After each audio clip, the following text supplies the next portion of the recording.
You're home early. Yes. I thought I'll come home early and make us something nice to eat. It's been a while we ate together. Just us two. So sit down. Really tired. I know. Actually, I have another reason for this. Celebrate your contract signing. How did it go? Babe, it didn't go as planned. Oh. It's so frustrating. The deal fell through at the last minute. Again? How? What's the meaning of that? What do you mean again? Oh, because it's Soji, it will fail, Abby? No.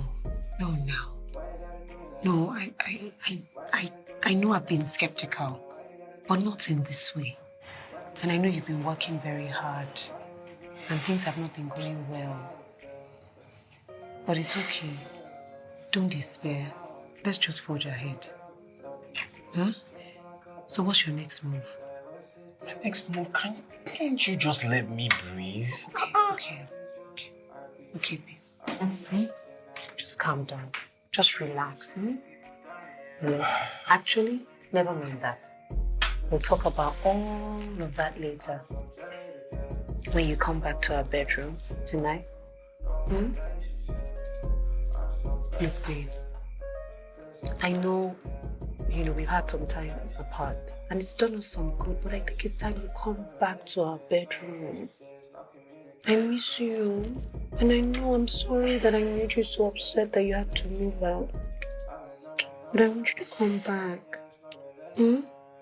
I agree that us spending time apart has done us some good.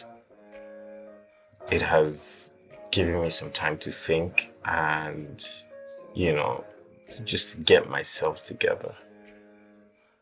Which is why I think we should spend some more time apart.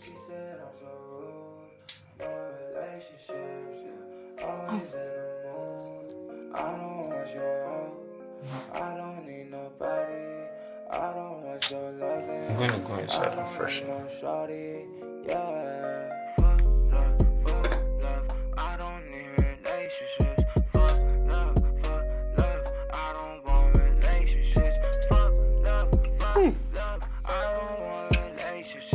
That's for the food. Nice.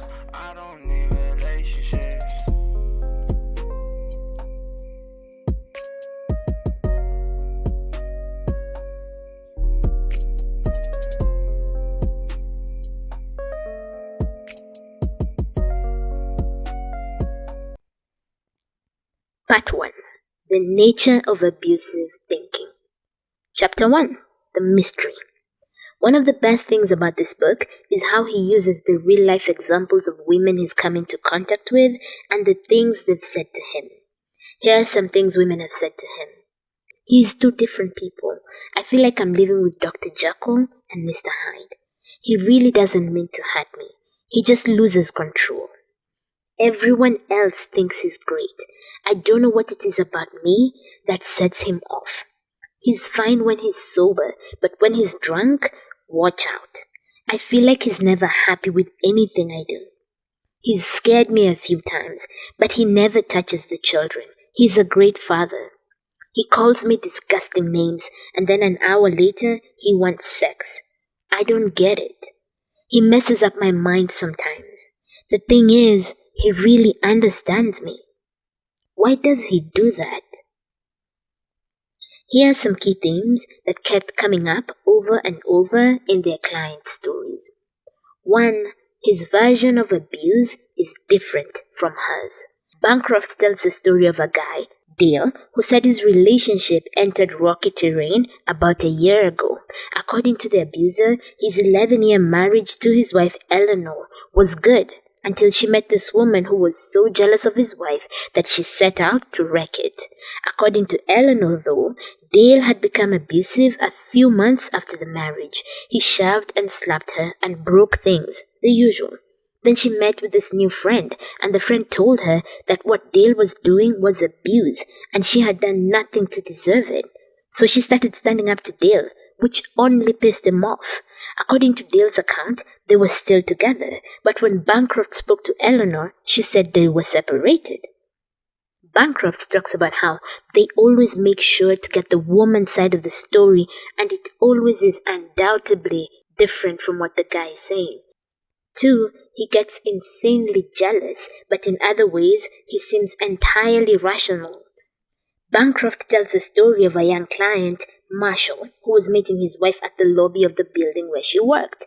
When she got off the elevator, it was just her and this guy, so he started peppering her with questions and accusations about what she'd been doing with the guy in the lift. He got pissed off, blowing up at her, calling her a slut, even as she tried to calm him down, insisting nothing had happened. Later on, at group therapy, when it was pointed out that it was impossible for his wife to have had full-on intercourse with a guy in the elevator of a busy office building at lunchtime, he considered that the accusation had no basis and was not true. He was being completely irrational, even though in other areas of his life, he was just a reasonable guy. 3. He succeeds in getting people to take his side against her. Bancroft tells the story of this man, Martin, who admitted to humiliating his longtime girlfriend in front of other people, as well as flirting with other people in front of her and ruining important events in her life by causing a scene. He admitted to insulting and ignoring her so she'd feel how he felt when she hurt him. This guy was in therapy and had managed to convince his therapist that his longtime girlfriend had control issues and even obsessive-compulsive disorder. Bancroft calls and asks the therapist if she was treating them both. She says no. He asks if she'd at least spoken to Ginny before diagnosing her. Therapist says no. She hadn't spoken to Ginny even once. Therapist insists that this guy Martin is unusually perceptive and sensitive. How did this guy manage to convince a therapist to not only support him, but also diagnose a woman sight unseen? Key lesson here, an abusive man is not a reliable source of information about his partner. 4. During some incidents, he seems to lose control, but certain other controlling behaviors of his appear very calculated. Bancroft tells the story of this guy, Mark, who joined his program. Bancroft asks him what the top 3 complaints his partner has so they can set behavioral goals. Mark says his girlfriend complains about him not making her a priority, so they set the goal as spend more time with Aileen. Make her a priority. Then Bancroft does his usual talk to the abused woman thing. Aileen says they was even broken up for a while. Then a few weeks later, Mark called her and said he joined his abuser program and the counselors told him that being together would help him work on his issues. Aileen doesn't want to get back together, but also doesn't want to stand in the way of him getting better. So she starts seeing him again. She's like, if that's what the program recommends, okay. Needless to say, everything Mark had said was a lie, just more of his manipulation, this time while using the abuser program. Unfortunately, this high degree of manipulativeness that Mark used is not uncommon among abusive men. 5. Sometimes he tends to be really changing, but it tends to vanish. Bancroft tells the story of this guy, Carl, who during their group sessions would say things like, I can see that I've got work to do on my attitude, and I learned a lot tonight about how excuses keep me from changing. I'm really glad I met you because I think if I wasn't hearing the things you're saying, I would be headed straight to being locked up, etc. He said all the right things. So Bancroft does his usual call the partner thing and calls the girlfriend. But something seems off. She seems uncomfortable. He cuts the call short, assuming Carl is right there with her. Next week in group, while someone else is running the session, Bancroft slips out and calls the girl, knowing Carl is in group. And boy, does the girlfriend Peggy have a lot to report. So every Wednesday night after the program, Carl comes home in a rage. She's literally afraid to be in the house on Wednesdays after his sessions. Carl talks about how the program is bullshit and how he wouldn't have to attend if she hadn't called the cops on him. Meanwhile, do you know why she'd called the cops? He had a history of beating her. We're talking black eyes, smashed furniture, holding a knife to her neck, and so on. As a bonus, in those rants, Carl swore about how he especially hated that Bancroft guy. Bancroft later found a way to get the guy kicked off the program without revealing what the girlfriend had said. In conclusion, first, all this irrational behavior, mood swings, and other erratic acts serve to leave women confused about what's happening and why. This is exactly what abusers want, to remain a confounding mystery. He wants everyone around him to believe his behavior makes no sense, so everyone focuses on everything but the real causes of his behavior. The purpose of books like this is to strip away all that confusion they hide behind. When he is exposed and the mask is removed, his power begins to melt away. Second, abuse is not a product of bad relationship dynamics. You are not the cause of his abusive behavior, and you cannot improve things by changing your own behavior or attempting to manage your partner better. To quote Bancroft, abuse is a problem that lies entirely within the abuser. Brief recap on those common themes among abusers. 1. His version of abuse is worlds apart from hers.